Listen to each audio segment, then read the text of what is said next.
are thousands of careers in California, but how are we supposed to know which is the right career for us? If we're to spend 40 to 50 hours a week, over 10,000 hours a year, we're going to want to choose a career that we're best at and one that we love. And with the average American changing their jobs up to 7 times during their lifetime, finding the right career as soon as possible will contribute to better health and help you live a richer and fuller life. The right career is out there waiting for you, and I'm going to help you find it. I'm Freddy Cochran. Welcome to California Careers. Welcome to another edition of California Careers. I'm Freddy Cochran, your host. We're in Redondo Beach, California today, outside Ariana's hair studio. We're going to teach you today how to acquire the career of hairstylist. Let's go see how it's done. Welcome to another edition of California Careers. I'm Freddy Cochran, your host. Today we're meeting with Wynn Pritzkett, right? We're here in Redondo Beach at Ariana's hair salon. Ariana's hair studio, right. And Wynn is going to tell us how a young person can acquire the career of hairstylist. Is that what we're going on? Hairstylist or hair designer. We like hair designer. Yeah, okay. Right. That's because it's ultimately about design. Yeah, truly in design. All right. So is a hairstylist or a hair designer, is that all encompassing as far as do they do nails? Do they do highlights? Do they just cut hair?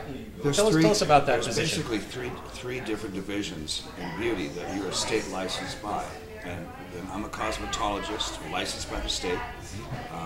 Went to school for 1,600 hours and I passed a state board test. And then I renew my license every couple of years. There's the nail person, which there's a name for, which I can't remember, and they basically do fingernails, and they're basically a manicurist, and a manicurist license is very specific only to manicure. I was taught how to do nails at the time, and I did some rudimentary stuff, but really one specializes sort of in those fields. The esthetician is somebody who's concerned with skincare.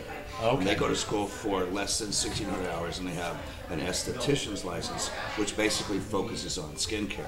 Cosmetology is sort of the umbrella, but really one finds one specializing in the different places. And so in order to be a manicurist, you don't have to go to school for 1,600 hours to become a manicurist.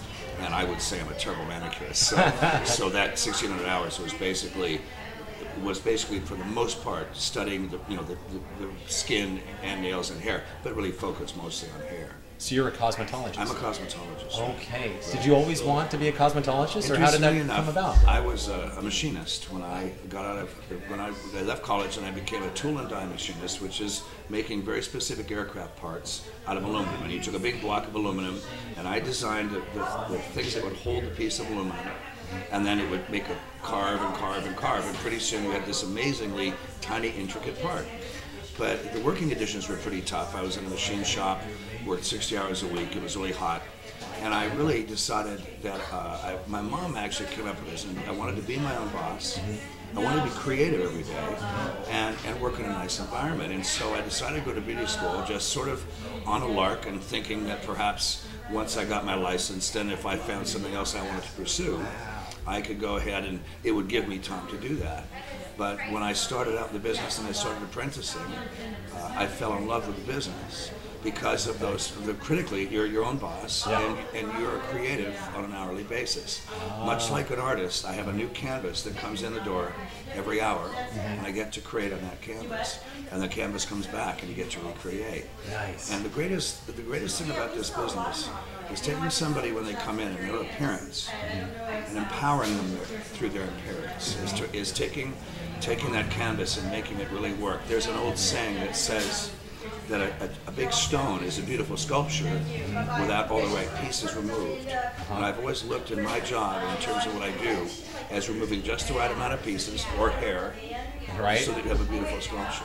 Tell us about the education. You had mentioned beauty school. Yeah, do we need to go to college for this career, or do we need? No, you don't need. What do we need to do? What education? Basically, what happens is that, for instance, we have a local community college that offers this curriculum, but it's a very specific curriculum, and it's geared. It's basically. What is the major for that? Is that a? It's called cosmetology. It is a major. Yeah. Okay, cosmetology major. Is cosmetology, right? Okay. And then basically you accumulate 1,600 hours. Okay. And you go to school and you have a time clock that you punch in. Wow. And during that time, you're expected to complete 400 haircuts, 300 perms. Okay. You do those services, along during this time. And there's an hour's worth of theory in the morning, and then we have what they call practical, or what you might call a lab, where it's hands-on in the afternoon, you know, for the rest of the day. Much like any of the other pursuits, where you get the theory, or you sit down, the book works in the morning, and then you take what you learned in the morning and apply it in the afternoon. Are those 1,600 hours, are those accumulated at school, or do you have to go out and find a job to get those 1,600 well hours? Stated. No, there's nothing. There's no sort of clinical. There's nothing where you would have to maybe work in your field. Now, 1,600 hours is accumulated in school. However, they do have a new thing. Matter of fact, my dear friend Joel Oliveira came up where some people financially, it's a hardship. It would be a hardship for them to go to school for 8 hours a day. So there are places that you can go that you work in a hair salon, you get paid, but that the owner of the salon has been accredited by the state of California to, and I'm a little rough on this, but in terms of what it takes to be accredited, but that the 8 hours you spend in that salon, you get paid for. Okay. Also goes to 1,600 hours. So it's an okay. ability to be able to work, and you'll do sort of the mundane things, learning about what you're going to be doing. I'm not sure if the whole 8 hours applies to that, but it's definitely a way of being able to earn some money, because I know financially some people can't afford to go to school 8 hours a day, and they still have time in the evening for their family, kids, whatever. So this has been a really great way of sort of looking at life very clearly and saying, this is a way that someone can succeed in what they're doing, but also make a living at the same Now, time. 1,600 hours in a junior college, roughly how long does that take months-wise? Generally, if you go full-time, it's about a year and a half. About a year and a half of schooling. Roughly, right. Tell us about the licensing requirements. Did you have to get out and take an exam? Is that right? Yeah, you take an exam. Tell us about that exam. And you have a live person. It's been some years, of course, but you have a person you bring in, and you're tested on the different things that you do. Not so much for accuracy, as much as in terms of sanitation, and much as in terms of making sure that you're clean and that you're not doing anything dangerous. The state wants to make sure that you don't poison anybody. We use very strong chemicals. Some chemicals are very strong. And that you're very clean in what you do, that you're sanitary, and you understand and can safely use chemicals. Which would lead us into our next thing, is what happens once you get your license. And what's most important, and what I most recommend, is that you become an apprentice, or that you sign on as an apprentice, which is, you already have your license, but you work as an apprentice in a very, very good salon with somebody with a lot of experience. And you get paid probably minimum wage, but what happens is you learn the fundamentals and the finer points of actually working in a hair salon. The state schooling, and the state wants to make sure that you're safe with chemicals and that you understand sanitation. But they don't, it's not about teaching you the finer points of doing a really great haircut.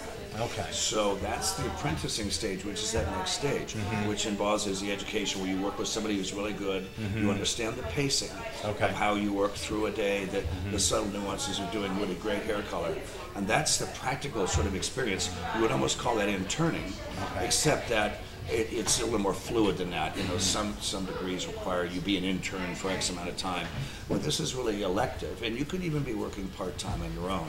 But most important to work with somebody who's been doing this for a long time, and they'll teach you the finer points of how things go. So part of this exam is oral, and then there's another part that's written. There's a written exam, and then there's actually the practical exam where they Do you get it all done in one day? You do it all in one day. Yeah. And at the very end of the day, you sit in a very large room, and every time they call your name, if they call your name, that means you failed. I've never seen more people nervous sitting on the edge of their chairs. And when I took my test, they called my name, and I had a heart attack. They were just worried about the spelling of my name. And I said, thanks a lot. You know, I must have aged 10 years. And it turned out, it said, Prince Cat. Yeah, fine. Okay, you can go back and sit down again. And I was like, God, his hair went gray in 5 minutes. So, but it was a great day. It was a wonderful day, and that's 35 short years ago. So you get the license requirements. Once you go out and you try to find your own chair, tell us about how one becomes into work.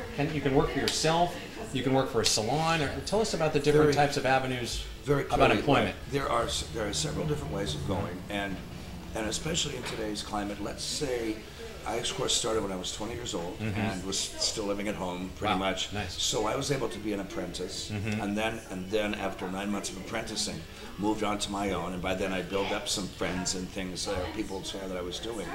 But there are other places to go. There are some chain salons, some national chains. some of the big department stores also, which is a slightly different environment where you basically work on sort of a commission or maybe even an hourly. But what's key is they offer benefits. They offer insurance benefits. Okay. They offer, you know, it's a more structured environment. And you're still creating, but within the parameters of that particular business. But it offers you that ability to have, how would you say, a regular job, as opposed to working for yourself in an entrepreneurial side. Okay. If somebody has a family, maybe they have a kid, you know, maybe they're a single parent, or maybe there's two parents working very hard with a kid. Right. Oftentimes, a more structured environment, say a place that's like a national chain, Supercuts, or Macy's, or the big department stores still have hair salons in them. And that offers it's a change where you're going to get paid maybe not quite as much per haircut, but it's a steady paycheck. And they offer benefits also. They offer benefits. And oftentimes they include ongoing education, which is a big component in my job, is constantly keeping yourself fresh and renewed. We go to trade shows, hair shows. Oftentimes the manufacturers offer ongoing education. So for $25, I'll go on my day off. I go to a big ballroom or some kind of a hotel where Clairol has set up, and they are teaching how to use their hair color, and you get that $25 in products to take home. But you also get a chance to see a great artist. You know, there'll be 45 minutes of education and 15 minutes of commercial, if you will. So the 45 minutes of education is what's key, and the 15 minutes of commercial is worth it for the $25 for your ongoing education. That sounds great. Now, are there any bond requirements or insurance requirements in case there's an accident with the scissors or something like that? Very well stated, and generally the salon owner assumes that in that role, and there's an umbrella insurance in here, and that's also a very good. One less expense for the hair designer. Exactly. Right. Exactly. Beautiful. Can you take us through a typical workday as a hairstylist or hair designer? Sure. What happens is that over a period of time, I will have my book, which is where I book my appointments. And each schedule my appointments.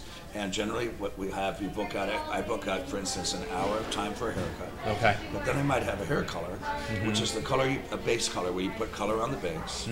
Well, that color has to cook for generally an hour. So what'll happen is I'll book a half an hour. We put the base color on, and then that client, forgive me, the process. We don't cook. Process. Where that client processes for an hour, and in that time I'll take a haircut, and I will. And in the meantime, to really maximize my time, rather than sitting around watching this person's hair color process, which is not very exciting. They're reading a magazine, and I can certainly see them, and you go over and keep an eye on them. But in that time, while that color is processing, then you'll go ahead and do a haircut. Finish the haircut, and by that time, the hair color is ready to come off and be shampooed, and then you have your next hour with that client. Can that person maybe go over to the esthetician, or maybe the nail lady, and kill two birds with one stone? Many times there'll be combined nails and hair at the same time. So while the client's got hair color on their head, they can go get a manicure or pedicure. Although we see less of that cross. It used to be salons were sort of all in one, where you could go in and get everything done at once. We're seeing a little less of that now. There's a nail salon around the corner from us, but it's sort of the schedules can clash. If the nail person's running a little behind, well, we've got to be able to take their hair color off at the right time. So sometimes the multitasking aspect, you generally find that in a very high-end spa or in a very nice hotel that offers a spa, sort of a combined experience. That certainly can happen. In a salon like that I work in, we're basically focused on hair, and so the hair gets happened, and then you go to the nail salon for the out here in Redondo Beach, the Riviera, they can go across the street and buy some clothes, get something to eat, get the haircut. It's an entire day. Full service. There's a cardio surgeon. You could get your pacemaker checked, and perhaps a new pair of shoes, which is a great day. Now, if I'm a hairdresser, I'm new to the game, and I want to get my name out there, do you do any marketing or any advertising? How would we get your name out there? Right, and there's some wonderful local newspapers we have here locally that I think that reach a very local audience. But what I've found, the best way to get your name out is to go to maybe a church, an institution that has your client base that maybe represents a group, women's groups, charity groups, and what you do is get with them. And very often, you can do a presentation for them. Okay, where there's a group of people that have come together, and I'm going to say women because I cater mostly women. Probably 40% of my clientele is men. Okay.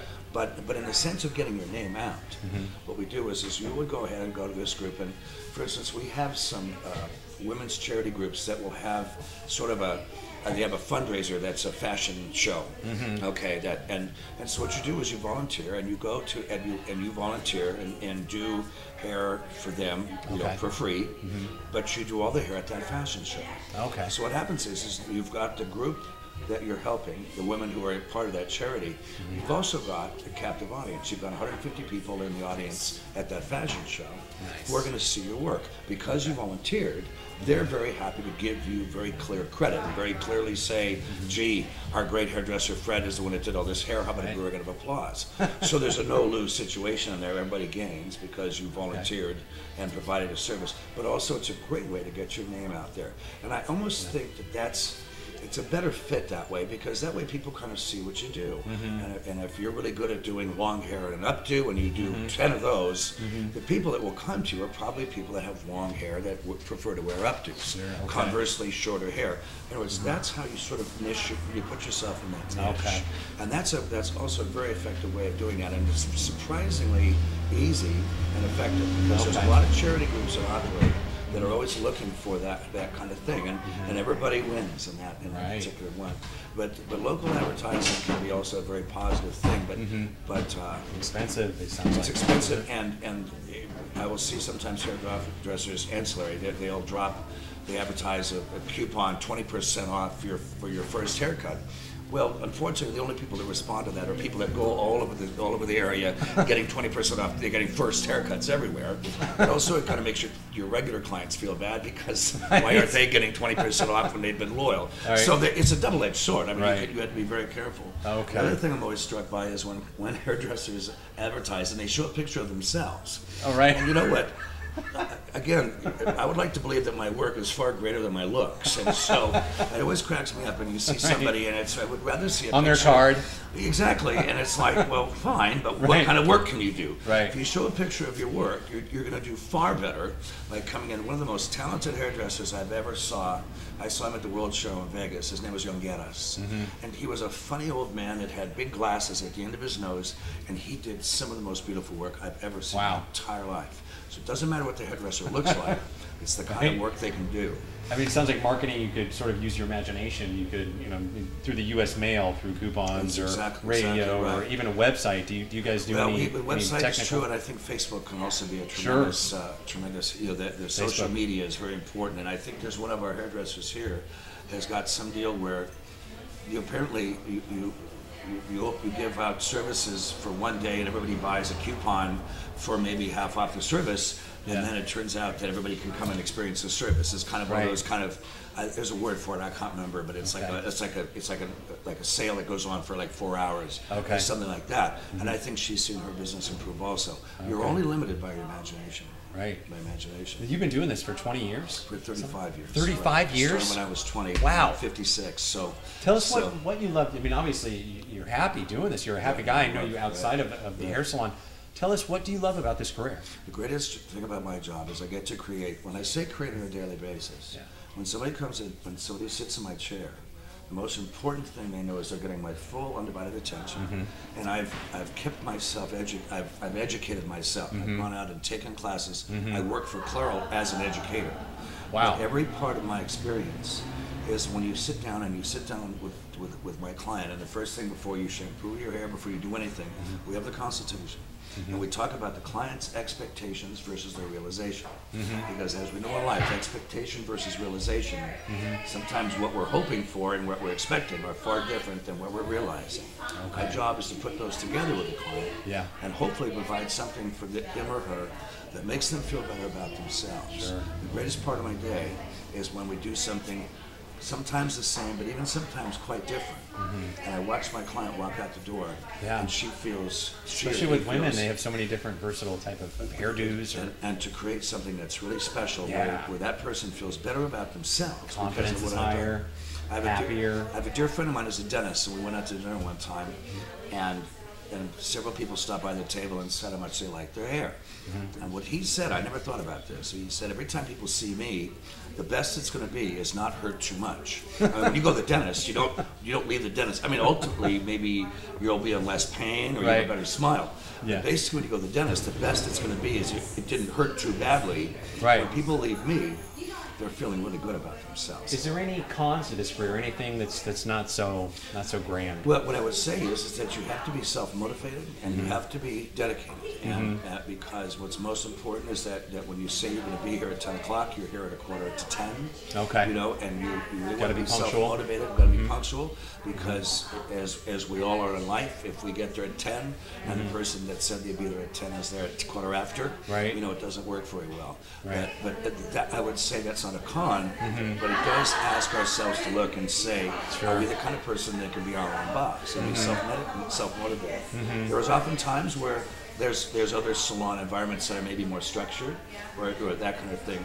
But I would say the only con is that you have to be a businessman. You have to have that kind of skill set that says I have to make sure my rent's paid, that I have the right amount of products in the back, that I went to a class this weekend, and that I got up early and didn't stay up too late last night, so I'm fresh for the next person sitting in my chair. A couple things that I see from your career. A couple things. One would be you guys are on your feet a lot. You're on your feet a lot of the day, Right. so that could be sort of demanding. It can be demanding. A long time ago, I was very careful about my posture. Okay. I actually had a friend of mine that kind of did that mechanics kind of thing to make sure that I was standing correctly, that you bend your knees, because otherwise things become chronic. The great news is because we're constantly, you're standing and you're moving as opposed to sitting behind a desk. Yeah. It's a lot easier to stay trim when you get to be a little Some older. people- Than when you only sit behind a desk all day long. And you know, they have those exercises in the magazine where you push back from your desk and then you pick up your legs, and you know, and luckily we have the benefit of moving around, but you've got to be very diligent about your posture. Yeah. Just like when you're a little kid and your mom said stand up straight. Well, it goes for double in this job. Did you ever get into a situation where maybe you didn't get enough sleep the night before, or you were just in a bad mood, a grumpy mood, and you had to come to work and be hi and turn on the charm? Is that ever an issue? Well stated, and we call that's called professionalism. And professionalism means that whatever's going on in my life, whatever's happening, you know, with whatever's going on, as we like to say in this salon, we check that at the door. And we come in because the person who's sitting in my chair, whether they're my first client or my last, deserves the same amount of energy and attention that my first client got. But there's something kind of important about that, because you realize what counts most is this person that you're creating on. Right. And if you can set that aside and create, you usually find that whatever was a big deal in the morning has ceased to become such a big deal in the afternoon. Right. You know, one of the pros that I'm just noticing, you work with a lot of beautiful women. Wow. I mean, you know, there's not a lot of men in your position, right? It's a very good point. That's and pretty being a happily married man, I didn't even notice. Man, yeah, right. I noticed. Trust me. And as well stated, I work with some wonderful, wonderful people who happen to be very beautiful. Yeah. But it's a great work environment, but it's that level of professionalism that keeps it really important. Good deal. And you're absolutely right. I work with a bunch of beautiful Right women, on. inside and outside. Yeah. But I have some friends of mine, when they come to get their hair cut, it's like cutting someone's hair that's at a tennis game, because their heads won't stop moving. And I said, look, you really got to sit still. I said, we can go over and meet her in a little while. I said, but you really got to sit still for me. So it's part of the job. Good deal. Do you have any advice for young people or anything you want to say before we wrap it up? What I would say is congratulations on whatever you choose, but that certainly the ability to be able to be creative every day. I was able to follow my heart and have it really work out, and that the most important thing is that I keep up my education. I'm always going for education and knowledge, but I'm dearly blessed because this is the greatest job in the whole world. I create every day, every hour, and I'm remunerated for it wonderfully, and I have great friends from that. So if anybody asks, this is the greatest job in the world.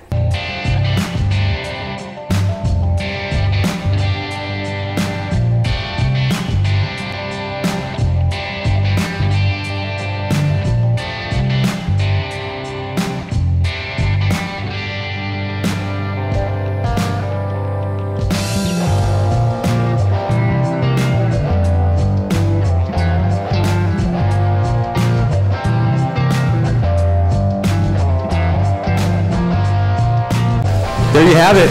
How to become a hair designer.